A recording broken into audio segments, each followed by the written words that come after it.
Hey, I'm Aeon. And I'm the Lioness. And you're listening to Box Number 512 Podcast. Grown Black Trans Woman Talk, changing your world one conversation at a time. The show begins now.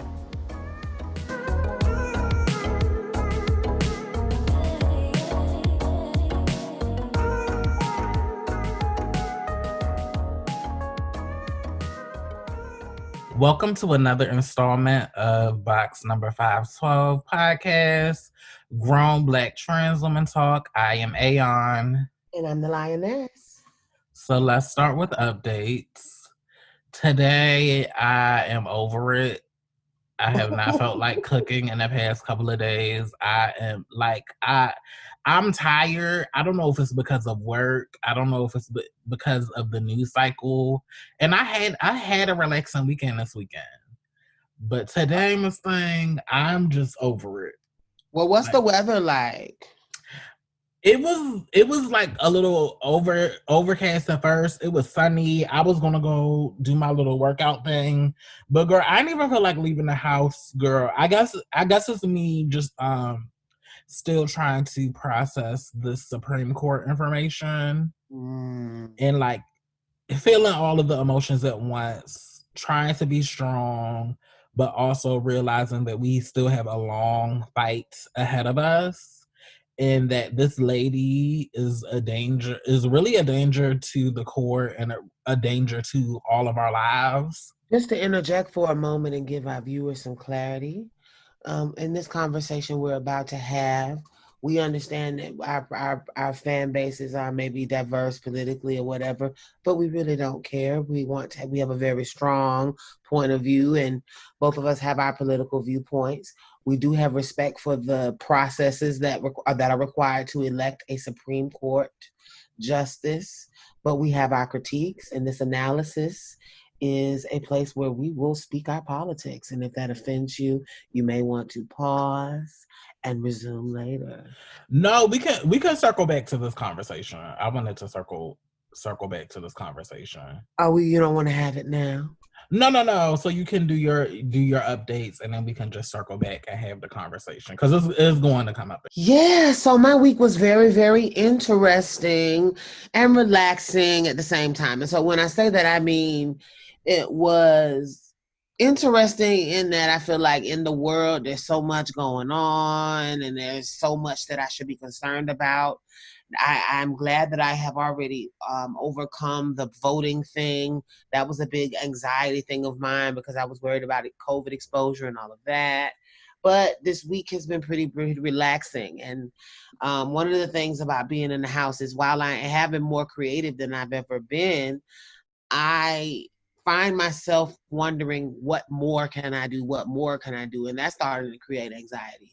Like just feeling a sense of guilt about the fact that the world is slowing down. And then listening to the news in the car, we have the satellite radio, and I was listening to one of the news people, and they were saying something along the lines of like that the beds in the country are going up, and in states like Washington and states like, they're at their record highs. And it just was a very, very stress-inducing conversation, and it seems like I'm here, I'm relaxed, and I'm comfortable. But there's so many people. Then there were also conversations about the job losses, and so together, both of them, it just made me feel real like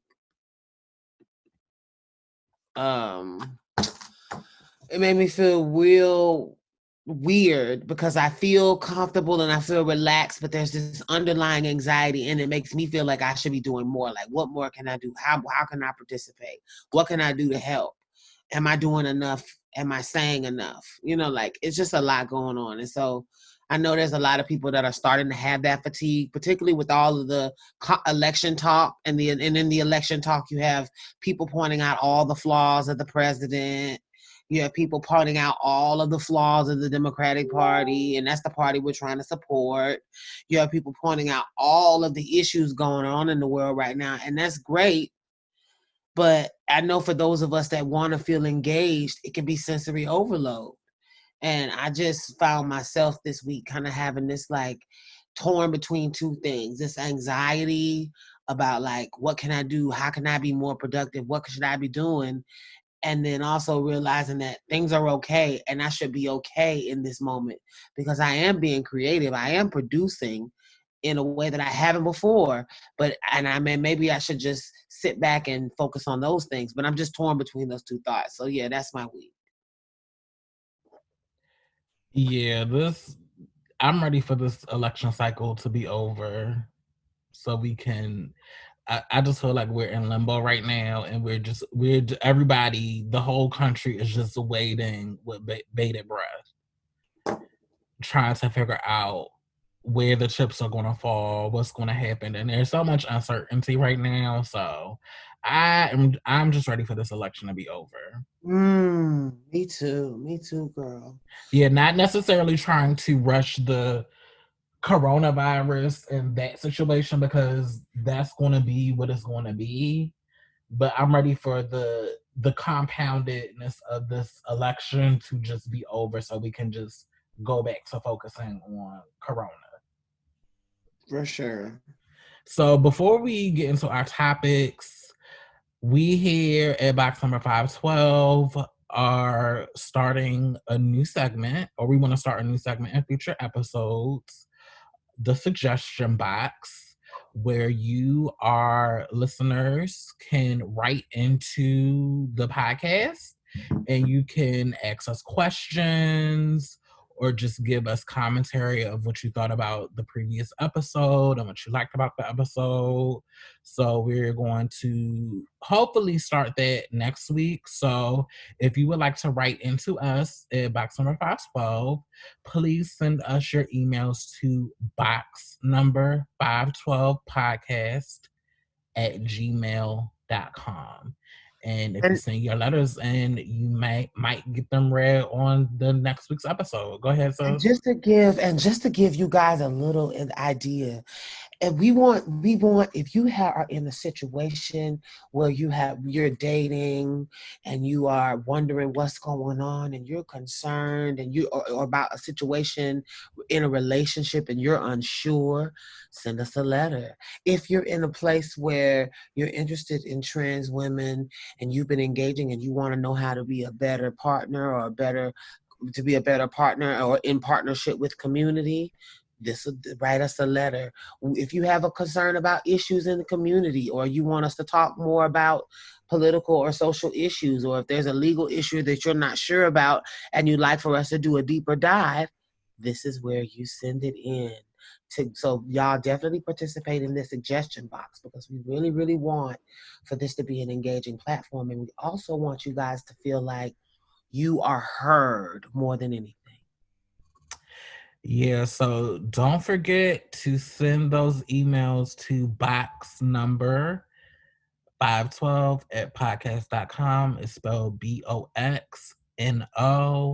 512 PODCAST at gmail.com. And we look forward to hearing your suggestions in the suggestion box. Yes. And then just to clarify, it's box number 512 podcast at gmail.com. So let's get into our topics today. All right. What do you want to start with, sis? Do you want to start with the Supreme Court or do you want to start with the other stuff? Let's tenderize them with something else before we get into the Supreme Court stuff, because that's the doom and gloom, bitch. Okay. So let's start with. So yes, this is what it is, girl. We'll start with a little bit of intrigue. Tell us about the Grindr murder.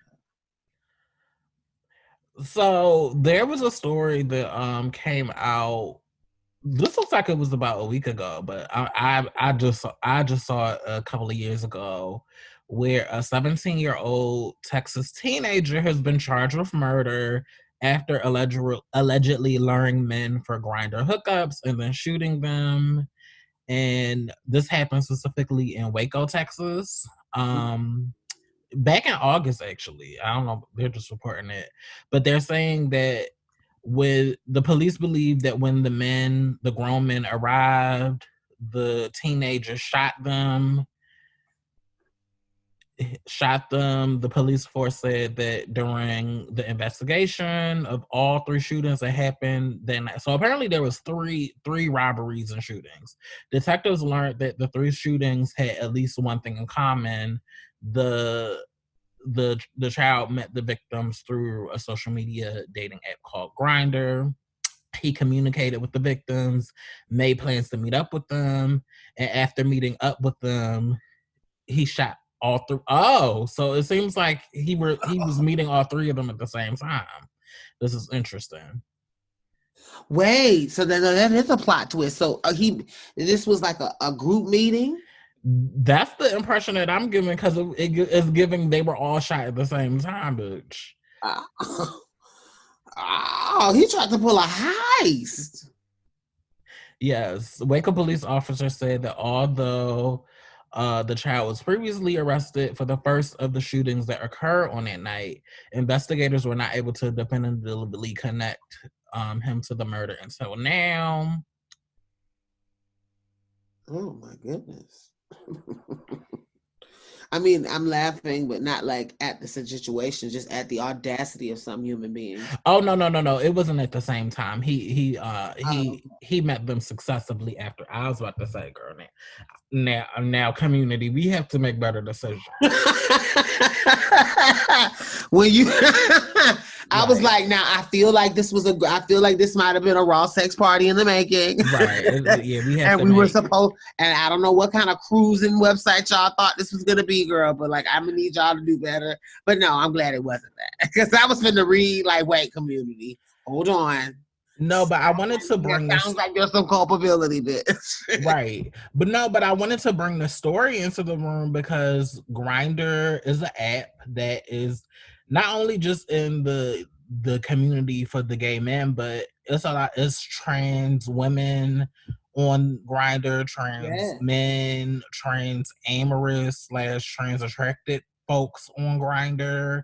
And I just wanted to put that out here that, and as somebody myself who's on Grindr and is very discerning on there, you just have to be careful. You just have to be careful because everybody doesn't have the same intentions as you. So you just have to be careful, and you have to be discerning of the people that you are connecting and you're allowing into your home or you're going to meet them. And just try to be as safe as you can, especially with the holidays coming up. You just have to be super, super, super careful, because on these apps there are predators on there that think that, especially when it comes to trans women, there's the stereotype that we shake our purses and we have money. And particularly if you're a trans woman like myself, where you have your own stuff, you live alone and you live by yourself, some of these men that don't come from shit or don't have shit, they, in their mind, they just think you're rolling in all this money. Therein lies the possibility of you getting set up to be robbed or to have your stuff magically walk out of your apartment. Right. And let's not ignore that there are a percentage of our murders that have a robbery motivation. Right. So let's be clear that some of these men are coming to our houses and we know them already, and they came over for a date and saw, and then they began to see, okay, they're so you have to be careful, like even on these sites, who you pick up. Right, you just have, yeah, and that whole, and there are a lot of BL men on these sites, and I know, me personally, I commonly come across men that they don't want to show their face, or they're on the DL, whatever. But my thing is, the situation has to be evenly yoked, even if it's on a Grindr situation. If I have clear, visible pictures on my page, you should be coming to the table with the same thing. I shouldn't have to be pulling teeth to get a clear, well-lit picture of you. And I know for me, if you're playing that game, girl, it's an instant shot. Because it's just like, you see my picture, so that's how you were interested, and you're now responding to me. So the fact that you won't give me that in return, it makes me question, is this somebody that I could be safe with, even just for the encounter? So I'm just always looking at things like, or the guys it's a feature where they can send you like a time picture where after like 10 seconds the picture will like erase itself.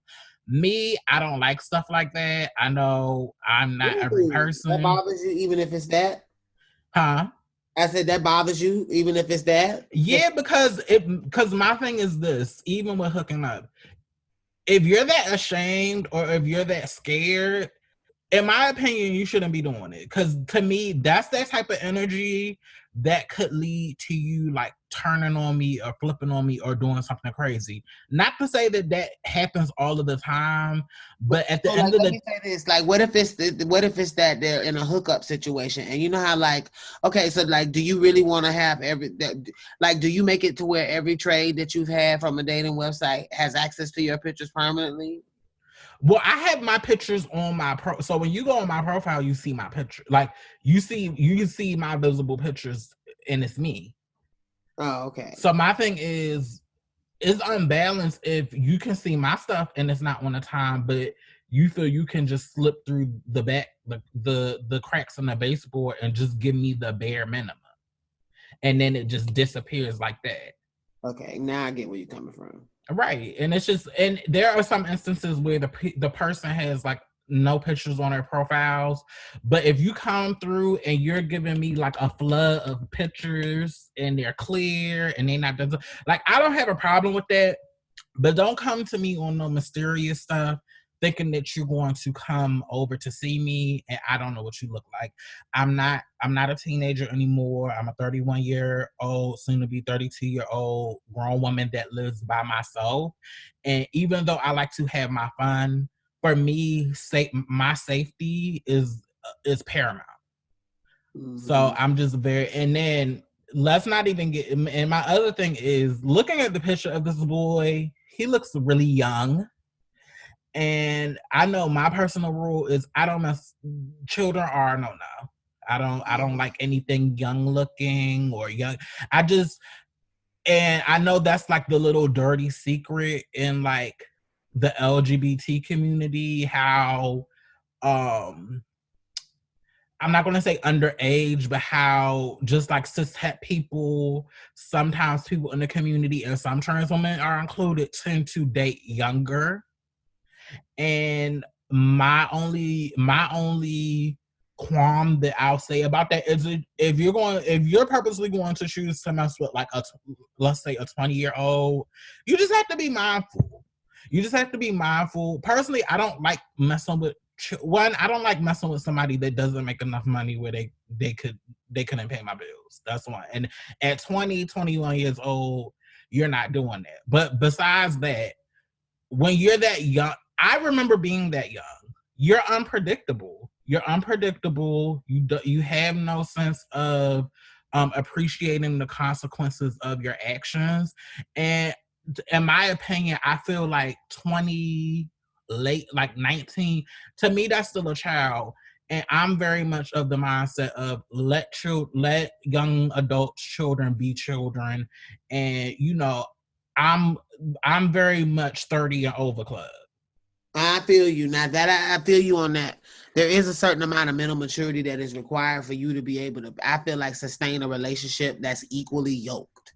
Like, it's not so much that young people, because, I know there's probably younger guys on here that would say, or younger girls on here that would say, oh, well, I've dated older, or, oh, I date younger and it's fine. And in a lot of cases it is. I mean, and let's be real, the age gap matters more or matters less the older you get. So 30 and 37 don't matter as much. Right. As, you see what I'm saying, as 30 and somebody that is damn near and right out of their 20s. Like, right. You got to remember that it's important that there's a developmental step that has to happen, and your prefrontal cortex doesn't really, for males in particular, doesn't really solidify until they're 25. So then you have this guy in your life, and it's not that he's bad, but he's still figuring life out. He's at a developmental stage that if you are in your 30s and you're still at a 25-year-old developmental stage, then that says something there. But you're dealing with somebody that's going through things you've already been through and learning hard lessons that you've already experienced. So you have to be very careful. And this isn't being ageist, it's just being clear that you have to be careful. And that works both ways. There's a lot of I feel like a lot of young people that date older people, older guys, and this may step on the toes of some of my friends, but you're dating these men and the power dynamic will never really be even, because they're going to always lord over you at a certain point, your lack of experience, and you do need to experience things. Right, in that age, you just don't have that type of life experience to compare. Exactly. And it's not, so it's like you discover, that's the age where you finally have discovered a lot of shit about the world in theory, but now you haven't practiced it. You've learned just enough to get the theory of how the world is. You realize shit is fucked up. Usually when you're in your 20s, you're very over your family and how you were raised. You know, you go to, if you are in college, that's when you begin to get more politicized and start embracing your individualized identity. Because in high school, we were all communal. We were all worried about fitting in. Well, usually in their 20s, that's when you're trying to be an individual. And in my opinion, when someone's in that much transition and growth and self-discovery, you just got to be real careful about making sure they can handle a relationship. But I bring up the age thing in this particular instance because particularly when you look at the trans women that have been murdered, there are a lot of cases where trans murder have been murdered by really, really young men. Yeah. And there are parallels. And even with some of the gay men, I can remember stories from back then where you have these Black gay men that get robbed and murdered, you know, on a date session. Like, so, you know, this is like the common unspoken thing that happens in all of our communities. Mm-hmm. And I'm not against dating younger, but I would have to be older and the younger person would have to be like, you know, 25 and up. But purposely going after somebody in their 20s, for me, that's a no-no. That's and I don't care how much you've been exposed to Laverne Cox or Janet Mock. It's just, I just need you to experience life, you live your life, and then once you mature and I'm mature, then we can meet somewhere. But these new websites, while they're great, sometimes it puts you in company with people that you would have never come across otherwise. Now that's true. Now that is the downside, because the barrier, because it was at one point, if somebody wanted to meet us, they had to be strategic in how they reached us. As you at some point might have had to go to where trans women are and go to the club, even if it was just to the parking lot. Right. Like at some point you had to go out of your way to find the areas that we were.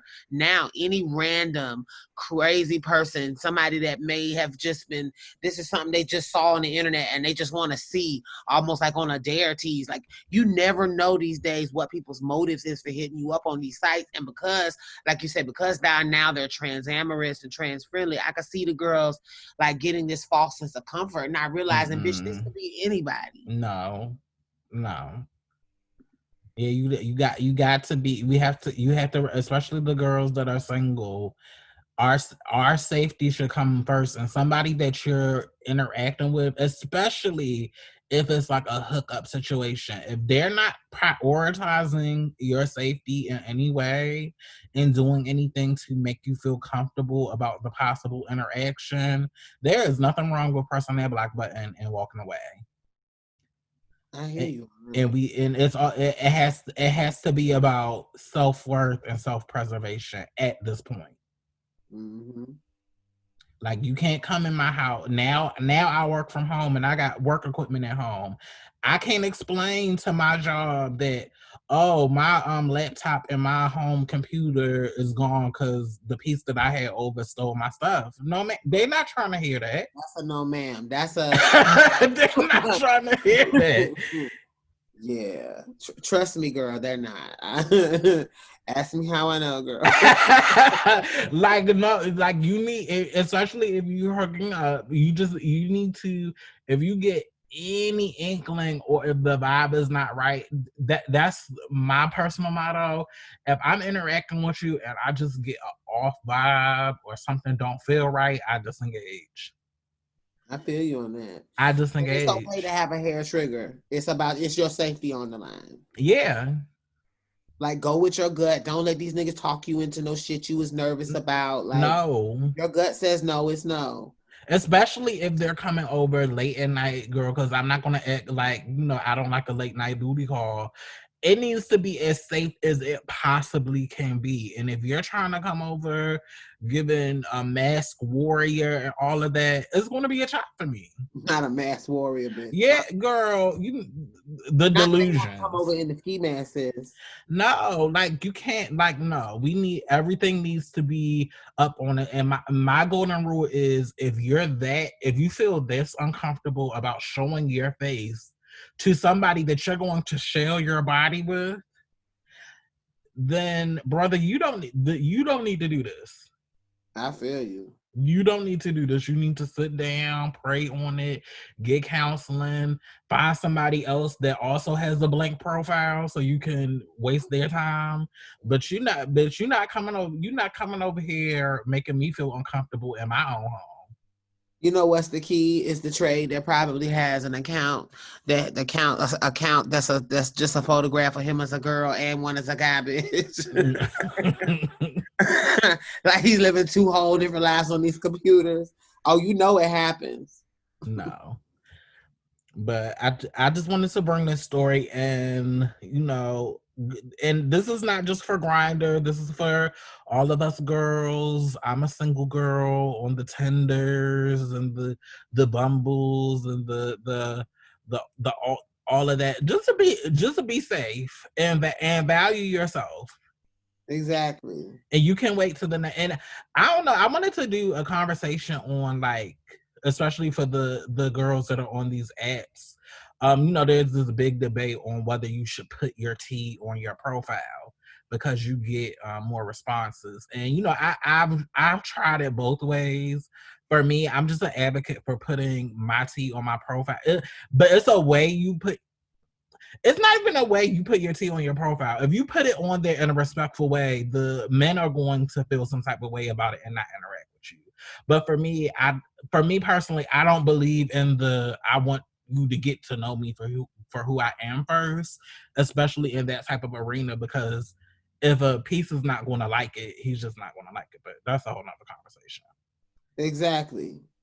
And let's keep it real. Like, it's not like, because I have a good friend or ex-friend, I should say, that that escalated quickly, bitch. I went from good to ex, but you get what I'm saying. Yes. I have someone that I know that always struggled with the telling of the tea, because she dealt with this feeling of, oh, I'm so real. And so because I'm real, I can convince people that I'm not, that I have a look that people don't suspect I'm trans. So because they don't suspect I'm trans, let me play into that and really just be out here. Now, this is what's crazy. Even though she knew how much she hated having to go and talk to this man for all this time, and then having him have him feel betrayed and you looking silly and him not speaking to you again, and it breaking her heart, even though she'd been in that cycle over and over and over again, she still had a problem just putting it on her page. Now, I'm sure hopefully since then she has evolved, but that was just an example of somebody that I've known in my life that literally had this like crazy vicious dating cycle, because they just absolutely refused to see, like, it is important that people know who I am off the gate. That's not necessarily a safety issue. It's kind of an integrity issue too. Like, no, but I can relate to that. You should be comfortable and proud in who you are enough to want people to know. And I get that it can limit your encounters, but don't you? Inevitably, the people that are coming over have to know anyway, right? Right. It's like you're delaying the inevitable. Right. That's like, ultimately, but I can relate to that because, especially in my younger transition, like, not only do you want to be, it's not really about safety, because if you're on an app, you're as safe as you can be, but it's about it's I'm saying really about that internalized. It's about that internalized transphobia, and it's about being as desirable as you can be as a cis person. So I remember for me, bitch, to that it was so bad that I'm putting the most fish picture of me that does not read trans, so I can like pass more, so I could get more responses. And it's like, well, I don't want to put the pictures that got my feet in it because my feet might look a little big or my hands might look a little big, and I want to, but I don't, and it wasn't something where I just woke up one day and I was just like, I'm here. Like sometimes, bitch, you go back and forth, back and forth, back and forth, and I did that for a long time. But now I'm at the point where I know my value, and I know I don't have time to waste. And to me, I'm just not invested in sisterness. I'd rather more pieces reject me so that when I find that one person that fucks with me, that'll just be that. Is for me, it's not a numbers game. It's about connecting with men that want to connect with me for all of who I am, and letting the others fall away, because I don't want to. To me, I don't want to be with somebody that doesn't like the fact that I'm trans. And also, it's about me knowing that really with these dating websites, a lot of these guys are transphobic in the sense that they're just trans averse. Like they don't want to even entertain the idea that you are a part of their dating pool. So they go overboard trying to get you blocked from and banned from the site and all of those things. But you still have the right to be there, even if you are trans and out in trans. You still have the right to be in the pool of cis women, because if you're attractive as a woman, you just attractive as a woman. To me, I just don't want to delay the inevitable. I'm at the point where I respect girls if they don't want to do it, but ultimately, no matter how much he gets to know you, if at his core his default is a cis woman, and that does not include trans women, no matter, for my experience, no matter how sweet you are, no matter how accommodating you are, no matter how good you look, if his world is not set up to include trans women, then there's just nothing you can do to change that. And there's plenty of the same men from Grindr, the same pieces from Craigslist that be pepper up in the selection of men, of guys that are on these tenders and POS and all of that. So yeah, to me, I don't have time to waste anymore. So I feel comfortable saying it up front, and whoever fucks with me, and whoever doesn't, doesn't. I hear you on that.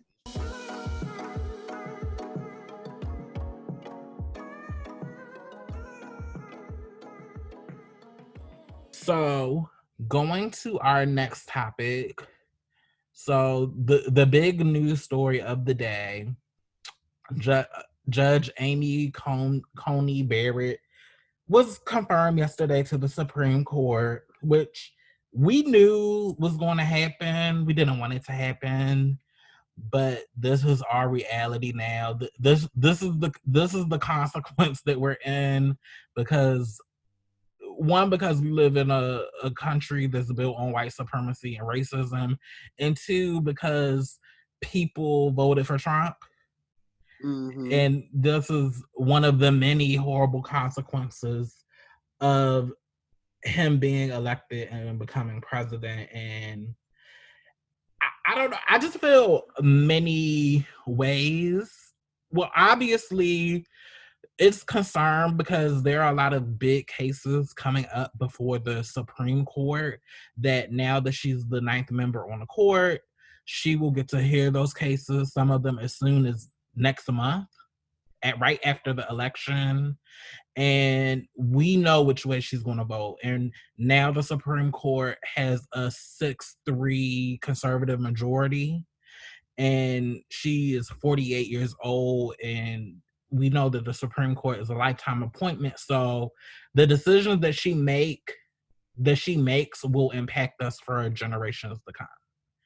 And just to name a few, not to get too deep into the woods, but just to name a few, one of the cases that she's going to be a part of is the case that will decide whether that will decide the election in the event there is some big dispute. There is another case that will be deciding whether parts of Obamacare are unconstitutional. We have another case coming down the pipeline, uh, this specifically about the Fourth Amendment, what constitutes as excessive force. Okay. Particularly the facts about that case are really frightening, only because a woman was trying to escape from police. She wasn't a suspect or anything, but was shot in the back by the police. And because she was able to drive and go to the hospital, they're trying to say that she wasn't seized under the meaning of seizure under the Fourth Amendment. Therefore, she shouldn't be entitled to any money damages or any remedy under the law. That's horrible. That is absolutely horrible. So they weren't even coming. Why did they do? So what was they don't have a reason for shooting her? Well, the police are going to shoot if you're trying to run away. That's just what they do. And there's another case of police brutality of the man in Philly. Right. Like, the police don't need no reason to shoot, but specifically how the Fourth Amendment works is um, if the police engage in an unlawful search or an unlawful seizure, then you can bring like a constitutional lawsuit and claim that your constitutional rights are violated, and then you can be paid money damages. But what will happen if this case goes before the Supreme Court and they say that, oh no, this doesn't constitute excessive force because she got away. The way that seizure, the way that you have to be seized under the Fourth Amendment of the Constitution, you have to, like, the police have to physically touch you or like box you in, and there's no reasonable way you can escape. And like over the years, at least at the circuit level, seizures have also included if a bullet like hits you and makes contact with you. Because if a bullet hits you and make contact with you, even if you got away like she did in her case, ideally that's a seizure because the police has made like a restricting contact with you. When the police is shooting a gun at you, they're shooting to hit you to restrict your movement. Right. So that can constitute them holding you. I get it. Right. But the case went before. The reason that this whole case is going up to the Supreme Court is because Trump judges said, oh no, this isn't a seizure. So Trump judges at the district level and Trump appointees at the circuit level, oh no, this doesn't constitute a seizure. So okay. Yeah. So That this would is fundamentally add a precedent that would change a lot of shit. right. So basically, if this Fourth Amendment case goes before the Supreme Court, this basically means the police can continue to keep shooting us, and now we already know we're not going to have any recourse criminally, but now we can't even bring a federal civil suit to at least be compensated. Damn, that's so devious how all of this hedges on this woman. Like, so while people can kind of get apathetic sometimes and they forget all that's at stake, like this woman being put in there. Now, explain how her being in there is so detrimental, because I know there are people that are saying, okay, we get all of these things are at stake, but what is specifically her role going to do that's so stressful? Well, her role is that now there's a conservative majority. So she's kind of like the linchpin. So now when all of these cases are going to be heard, we already know how the court is going to vote. They're going to vote the conservative way. So that means that they're likely going to gut Obamacare, which provides health care to millions of people. I talked on my Facebook about how because of Obamacare, I was able to be unemployed, go to law school, get Illinois Medicaid, and then when I got diagnosed with cancer in 2018, and I had to go through treatments, hospital stays, and medication, because I was able to have Medicaid, I didn't have to pay for anything. I didn't have to pay for anything. I didn't have to go into debt trying to save my life. I didn't die because I was so overwhelmed by the price that I'm like, well, I'm not going to do treatment. I had access to get the medical care I needed as a poor person, as a person in poverty. And I the whole Obamacare or the ACA and the litigation is too complex for me to even explain. But basically, in a nutshell, they want to go back to the way things were before the Obamacare Act was passed. So Gotcha. that means millions of people without health care coverage, all of our trans girls who've been getting the Medicaid titties and the Medicaid FSS and the Medicaid sex changes, like that could potentially be on, up for grabs. And that stuff could be taken away. Mm-hmm. Getting to the trans man, the top surgeries is covered by Medicaid. Like these are the things. These are the little sliver of privileges that we have that risk being taken away now that there is a conservative leading Supreme Court. And the purpose of us sharing this, you guys, is because I think we all are aware that there's work that needs to be done. But unlike in the past, I think we both, Brianna and I both feel it is important that going forward we make more informed decisions so that it doesn't get to the place where now we're right at an election for the next time and we're not sure of what the Democratic Party's done for you, whatever. Yes, parties have a responsibility to let you know what their platform is, but you also have a responsibility to be an informed citizen.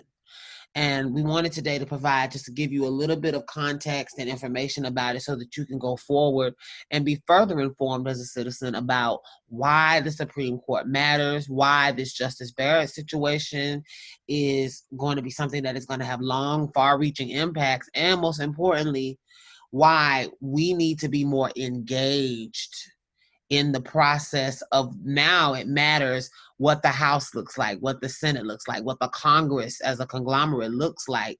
Because what we do know is that as these cases are coming through, a lot of it is based on legislation and practices that our elected leaders that we have a say besides president, that those other people on the ballot that they're putting forward. So let's just remember that this is a cycle and that we all have to engage in our own way. So definitely still get out the vote. But also, we just want you to know that there are other parts to this political puzzle in the balance of our powers in government. There's a little more to it that we want our readers to be deeper into and to have a deeper analysis about. Yeah, and also I wanted to talk about this because also on the line is, so clearly the Supreme Court, there's been talks about them overturning marriage equality, but the thing is, once something is declared a fundamental right, it will be a fundamental right. But the issue is the ways in which the Supreme Court will restrict access to this fundamental right. And typically with same-sex marriages, it won't be the marriage that the court probably will invalidate. It'll likely be something around like get same-sex couples being able to adopt kids or child. It'll be something in the arena of related to families, but not the actual marriage. I completely understand, because then it'll be, well, yeah, they do have a fundamental right to be together, but they don't have a fundamental right to have children, or they don't have a fundamental right. It'll be something like that. Families or children even that could even affect not just same sex couples where you have both couples with different same genitalias, but think about even trans couples. Y'all don't have a right to have a kid. that could happen. Right. Even like how they're concerned that like Roe v. Wade can't be overturned, but with these subsequent cases, it can be like constructively invalidated by them pushing the date up to when you can get like an abortion. But I bring up the marriage equality conversation because I remember when it passed. I remember when Obergefell became the law of the land. And I also remember how a lot of the white gays and lesbians, once they got their marriage equality, how they left a lot of the organizations, they divested their funding. And a lot of these like state equality organizations or organizations that were specifically formed to pass marriage equality, they crumbled. And a lot of these couples faded off into the sunset, and the HIV girls and the black trans girls and the black LGBT girls, it was very much, well, y'all are on your own, y'all are cute. It was very dry. Yes, it was. Right. After they utilized like black civil rights, they directly appropriated from black civil rights to make their case for marriage equality and all of that. So I'm just, all I say that to say is I'm a girl with the mind of an elephant, and I remember that. So now that marriage equality is under attack, um all I'm going to say is I'm going to serve those girls that left us high and dry, and some of those white gay and lesbian girls who are now going around screaming gays for Trump. When y'all come back, because they all come back, I'm just going to serve the girls the dish that was served to me in my community. And girl, see, and she's not playing. Take out that one of those girls. She don't play the radio for that. Right. Sure. And I'm going to serve. You don't think that there's a path to the girls that were served to me, and I'm still going to continue to censor black trans women, black trans folks, black positive folks. The folks that were left behind after marriage equality was passed. And I remember being at the rallies and speaking at the rallies when it was passed, and they were like, oh my God, we have this and now there's nothing to fight for, and we have our 40 acres and a mule. And it's like, Miss Thing. So you don't think that there's a path to redemption? I'm just gonna say, be discerning, because the tide, nobody saw this coming, and now the tides are turning again, and people are going to try to start running for safety. But be smart, and give people what they deserve. Can you hear me? Give people what they deserve, and like I said, I'm going to serve what was served to me, because like we were literally, and that's really when I came into my like activism at that time, and we were literally left high and dry, and it was very much, y'all girls are good on your own. Can you hear me? Can you hear me? Yeah. Oh, okay. I was saying, I'm sorry. I don't know if you can hear me. I was saying, do you don't think that there's a path to redemption for members in community that, because I do see that after this Trump movement happens, so what makes me have this question is I was listening today on NPR radio, and they were talking about how we're a country that's the most divided that we've been socially, as far as opinions. We're the most divided that we've been since war times, back in the Civil War. And they're saying that family members are permanently, severing ties, and people are breaking relationships because of the political views in this country right now, like literally brother against brother T. And so my question is, after this is over, I see that this man sowed seeds of dissension and probably exposed and laid bare a lot of the under the surface level shit that's out there, right? But I do believe that we all, as a community, have a responsibility for it not to be so anti. And it's like, because at a certain point, I don't want this man and his tactics at trying to divide the country to win. And so there's a part of me that sits here, and as I hear I hear our opinions and whatever, but I wonder for the girls that did stray away because they were ignorant and they may not have known better, or for some of these LGBT folk that have fallen on their face. I wonder, is it the best opportunity to, when someone falls or when they need support from community, for the community to turn their back on them? Or is it a function of community, especially a beloved community where we've all experienced being misled or misused or mistreated or exploited or being a token? Like, we've all experienced that. It's almost like there's a part of me that feels like there should be a path to redemption for people in community, because I have a different heart for the girls and for the guys that are trans or the non-binary folks. Or the LGBT folks even. I have a bit more sympathy in my heart because I know that some people think assimilation is a safety strategy. And so I wonder, do you think that there's a path for redemption in your heart at all for people that could possibly have just been led astray and they're willing to come back? Could there be a path for redemption?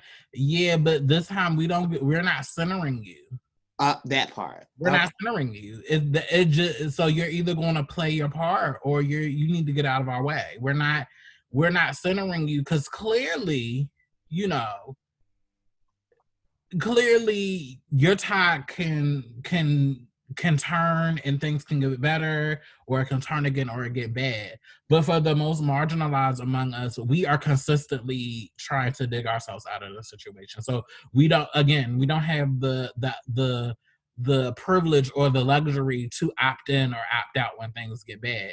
So you can come, but you just need to stay in your lane and really reckon with your decision. This is the thing.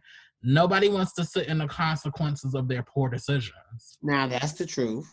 Nobody wants to sit in the consequences of their poor decisions and really have to atone for what they did. Like, you might have been led astray, but your poor decision had consequences for other people around you. You wanting to be an individual because you got what you got, because you got what you were looking for, that cost the community in the long run. And this whole I'm going for mine thing, that's not working for us in this country. This whole not caring about how our decisions impact each other as a community, that's not working for us in this country. This whole, well, I want to go out and have fun and not wear a mask and fuck COVID. That's why we're experiencing our third wave. Like, we got to get out of this mindset of I'm going for mine and fuck everybody else. So if you come with a different mindset, you need to come in knowing that you liberating me will ultimately get you what you want. If the least marginalized, if the most marginalized amongst us are lifted up, then we all get lifted up. Because if we get liberated, this is not a conversation that we have to keep circling back to every 4 years or every decade or every quarter century. But this whole individualism, or I want to be like the other people, we got to get out of that. That's not helping us. We have to start giving a damn about, we really have to start looking through our biases and our blinders to really see how the things that we do really impact the people around us. I completely agree. So like I said, I'm going to serve you what you serve me. But if your heart is right, sometimes you just have to fall on the sword and eat crow. Yes. Now, sis, before we came on today, you mentioned some shit you saw in the shade room, girl. And what was the key, honey? I thought we were going to talk about one of the things you saw in the shade room. Let me go back to the shade room. I think it was related to something about Malik, and we were gonna just mention that for a minute. We were, I'm really trying to give Malik a break. I really feel like we okay, I thought that was a private key. I'm trying. Oh, I misunderstood. I thought that was the prep for the conversation. Shout out to Malikio, but no, shout out to you, boo. And it was gonna be love anyway. We weren't. Right. It wasn't a reason. Yeah, I was trying to give him a break. I was just king. Definitely don't want to bring that energy into the room. Shout out to the reboot of New York Undercover. Yeah. It is successful. I hope you do all of your things. I hope that it's successful. I don't think I'm going to subscribe to NBC Peacock because at this point it's just too many subscription services. But keep your eye on the prize. I feel you. But it was something else on. It was something else on the Shade Room. Let me pause. Mm-hmm. So now I remember what I wanted to talk about: Shonda Rhimes and the reason behind her decision to leave ABC and take a multi-million-dollar lucrative deal at Netflix. So she's told the story of why she left. So apparently the breaking point turned out to be a family trip to Disneyland that she wasn't even a part of. Among her compensation package, she had been given an all-inclusive pass to Disneyland and a second pass for her nanny so she could bring Rhymes' 3 children to the theme park. One day, Rhymes' sister wanted to join Rhymes' nanny and the children on a trip to Disneyland. The passes were not interchangeable, so Rhymes had to call Disney to obtain a new pass for her sister, which she did after some purported gripes from Disney. But when the group got to the park, only one of the passes worked. When Rhymes called a Disney executive to sort out the matter, she was reportedly told, "Don't you have enough?" According to the report, Rhymes said she thanked him for his time, hung up, called her attorney, and told him to figure out a way to get out of her ABC contract so she could move to Netflix or she'd find new representation. And she eventually joined Netflix in August of 2016. And that is how you do that. That is how you do that when somebody is playing in your face, knowing you are that girl, knowing that you bring value to the table, but because you're the Black woman. Mm-hmm. And the idea that, first of all, the millions and millions and millions of dollars that I brought to this company because of the entire night of programming that is dedicated to fucking me. How dare you? I mean, millions in advertising that I brought to this company. You won't even, the idea that I even need tickets, no shade, just like you could slide Beyonce through at the gate. I don't understand why it was much money as I should be your Beyonce for Disney. If I was Shonda Rhimes, that's how I would feel. I should be your Beyonce. I should be able to walk to the gate they probably would have with my family and we all just walk through. The shade is they probably would have did the same thing to Beyonce. I doubt it. Because Beyonce is Black and Beyonce still goes through like little racist things. So I treat me like you would treat the white girl. But this is my thought. My thought in mentioning Beyonce. Treat me like you would treat the regular ass white girl who could say my daddy's an exec. But I just don't like the idea that because Shonda Rhimes probably doesn't have a lot of face recognition, the person at the gate is probably like, oh, these passes ain't work, so you got to step over here. And like, if she were a more well-known celebrity or had more of a public presence, people probably would know who she was. Not saying that she doesn't, not saying that a lot of us don't know her, but she's not like every household name face. I could just imagine the frustration in knowing that I'm supposed to be a big wig to these people, but at a fucking theme park, just a regular ass theme park, my family, it shouldn't even have to have been a ticket situation. Like I should be able to go to the park and y'all call and there's a passcode, bitch, where I can walk in and have fun with my family after all that I've given y'all. Like the idea that I have to go through like this comp ticket executive and call somebody is petty. I'm Shonda Rhimes. Here's my passcode. Here's my employee key badge. That should be enough. You see what I'm saying? And the fact that you're treating me like I don't bring value, like I'm not valuable, and then to tell me don't we give you enough? Excuse me? No, Excuse you me? haven't. And as I've gotten older, especially when it comes to like customer service and stuff, I've really had to train myself to Excuse me. demand what I want. And Mm-hmm. when I get the inkling that somebody is not willing to accommodate me in any way, I don't need to do business with you. Because you should be going above and beyond to make sure that I'm satisfied. Whether I am Shonda Rhimes or whether I'm just the regular black girl that's trying to have a good time, like don't do me like you can do without me.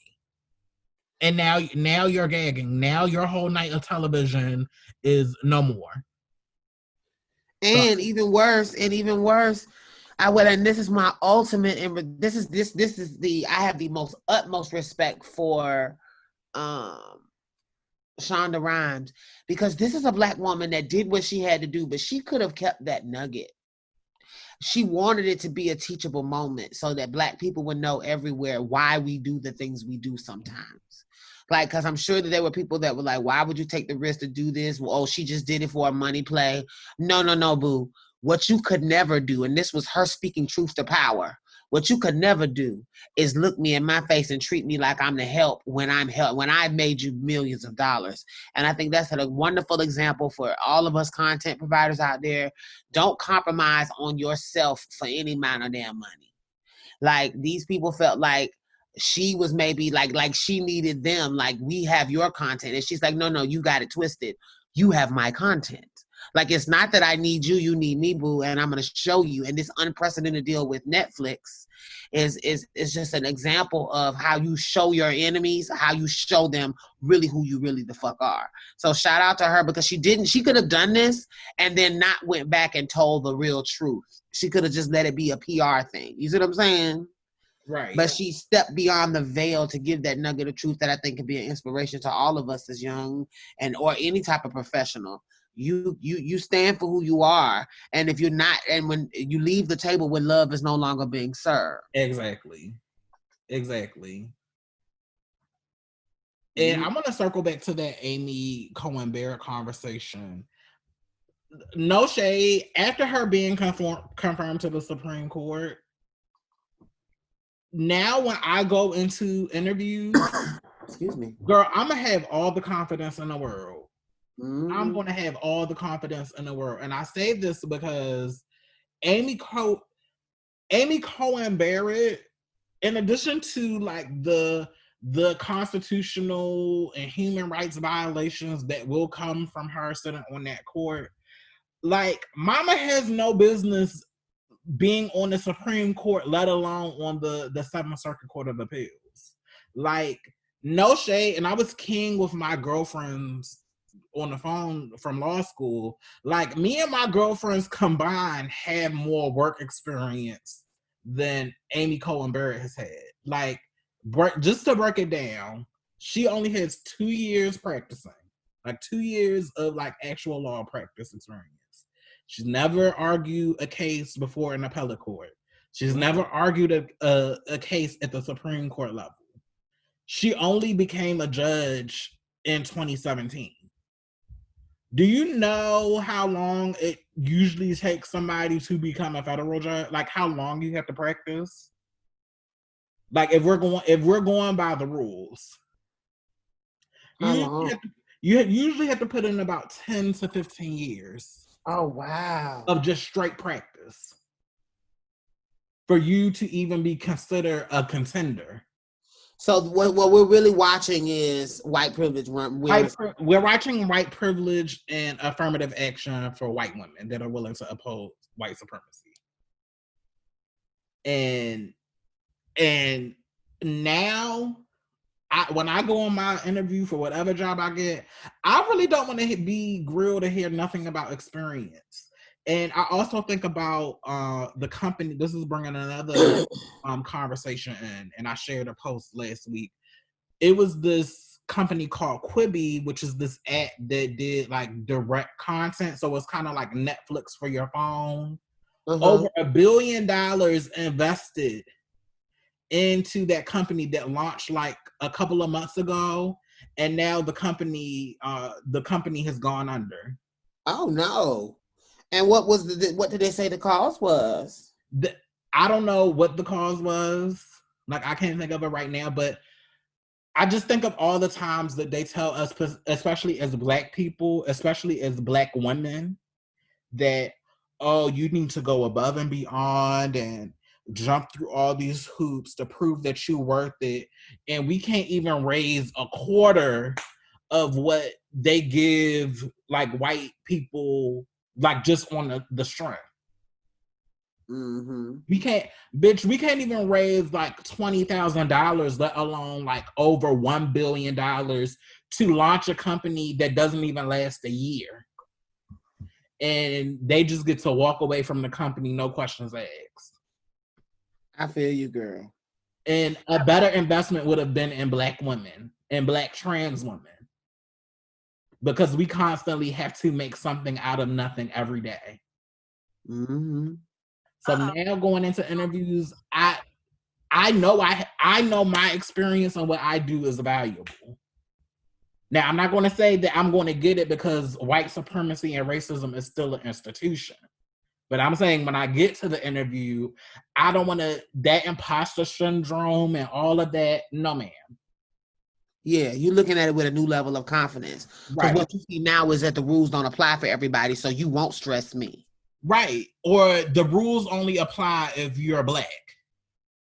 Yeah. Because for that lady to be in that position that she's in, it's like, sis, you're literally a pawn. You're okay with it. You're a pawn, and then it's like an insult to the, like, you literally have no idea. Like, you know about the law in like a theoretical, like, she was a professor, correct? Right, she was a professor. Like, you know about it in an academic way, but in a practical, like, the mechanics of a trial or the mechanics of a courtroom, you have no idea. And the thing is, in addition to hearing the Supreme Court cases, the Supreme Court also hears issues that are regarding like issues regarding civil procedure and evidence. Like stuff that, you know, like the regular mundane stuff that you would need that dearth of experience so that you could really talk about it in an informed way. But you've only been sitting on the bench since 2017. I was gonna say, so this is gonna be very interesting, right? And it's just like watching her learn basically how to be a judge on the bench, right? Like, and Black people, we never get that opportunity. So I say all of this to say, like, I know there's going to be a backlash from this. Like, the Republicans just have to anticipate it, even though they've been playing a long game, and it's cute for them.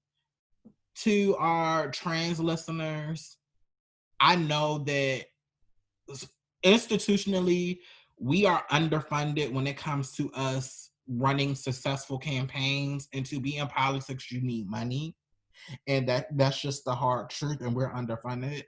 But if these people can get these positions with little to no experience, with no story, with being mediocre, then we have a right to be politicians, to be lawyers, to be judge, like to do all of the things that we want to do to not only make our community, like our specific trans community, better, but to make our racial and ethnic communities that we are a part of better. I really want to see, especially in light of her being confirmed, in light of Monica passing, I really want to see more trans folks encouraged to like really get involved in politics or being more visible with the work that they're doing, like in a political level, because we desperately need the representation. I know the LGBT Victory Fund, that's an organization that grooms specifically like LGBT politicians. But like, we need to be connected with these think tanks and organizations that give us the political education, and also get donors and funders behind us. Because Miss Thing, if they can get up here and basically use affirmative action to get into positions that they don't deserve, girl, then it's time for us to claim our things. And that's just how I feel about it. And I agree. I think that's a very healthy take on things. I think us being assertive and us centering our conversations is the most important thing right now. Right, and we deserve to be there just like they deserve. The only difference between them is that they have white skin that they can use as currency, and they have access to institutional. They either have access to wealth or they have access to systems where it's easy for them to get credit. Mm-hmm. So they can fund that stuff like that. But we always run twice as fast and twice as hard, and we have the passion. So don't feel like I don't want anybody to feel like this is something that they can't do. We need many judges. We need many politicians. We need many city aldermen or city council representatives. Like girl, it has to be us. It has to be us out there, and I just want us to be. If her mediocre self can do it, then we're not even mediocre. We are dynamic people. Just breathe and breath, girl. We deserve to do it too. And I agree with that 1,000%. And I think, like you said, it's about us claiming it, not waiting for someone to deem us to deem something. No. Yeah, I 1,000% agree. So, do we have any other topics, or have we done a show? I think we done a show, girl. We think we done a show, and so it went by really, really fast. Yes, it felt fast for me too. Where are we at time wise? Well, I can't see the time on where we're recording, so. But no, I feel like we've done a show. I feel it's 10 now, so yeah, I feel like we've been talking for over an hour. For sure. And okay. So for those of you who yes, and for those of you who have tuned in today and you are interested in our conversation, we here at box number 512 Grown Black Trans Woman Talk seek to have conversations about a myriad of the different issues that we center our opinions as Black trans women. And we're very grateful for your patronage and your support on all of our social media platforms. We have a couple of big things coming up. One of the things that I can announce tonight is that we will be having a Trans Remembrance episode, a Trans Remembrance candlelight vigil / conversation about the state of trans lives in 2020. And we're going to unpack the names, and we're going to talk a little bit about some of the systems of oppression and some of the responsible players in our unfortunate early demises in a lot of cases. And so stay tuned for this Trans Remembrance conversation. Trans Remembrance Day is November 20th, 2020. And we will be having a conversation that day for our listeners who really aren't able to go out and go to the in-person vigils. We know that there are spikes of COVID going on in the world right now. So we just want to make sure that that we're connected and we're grounded and that we're honoring our fallen by speaking their name. For sure. Did you have anything else on that you wanted to add, Brianna? No, just join us. We'll be going live as we're recording, so the episode that will come out that Thursday will be our live episode. So the gift and the giving in community is we wanted to be present on that day. But for our regular podcast listeners, if you do in fact miss that day, like my sister Brianna just said, on Anchor FM and all social media platforms, including Spotify, Google Podcasts, and Apple Music, our podcast will be available. And that'll be on Friday. Before we also go, I just want you guys to know we appreciate all of your love and support on our social media platforms. But if you would like to support and contribute to a Black trans business, go to Anchor FM and click on our donate tab and become a subscriber. We have some big plans for our subscribers coming up next season, and we'll announce those upcoming exciting changes later. But for now, we thank you for tuning in to box number 512 podcast, Grown Black Trans Woman Talk. I am the Lioness. And I am Aeon. Bye. Thank you for listening to another episode of box number 512 podcast, Grown Black Trans Woman Talk. Don't forget to go to our Anchor page to become a monthly sponsor. And also feel free to like, follow, and subscribe to us on all of our social media platforms. And also, please don't forget to rate and review our podcast. Every comment matters. And lastly, please follow and tune in for our live interactive Facebook show every Friday on Facebook and YouTube. Until next time, I'm the Lioness. And I'm Aeon. Bye.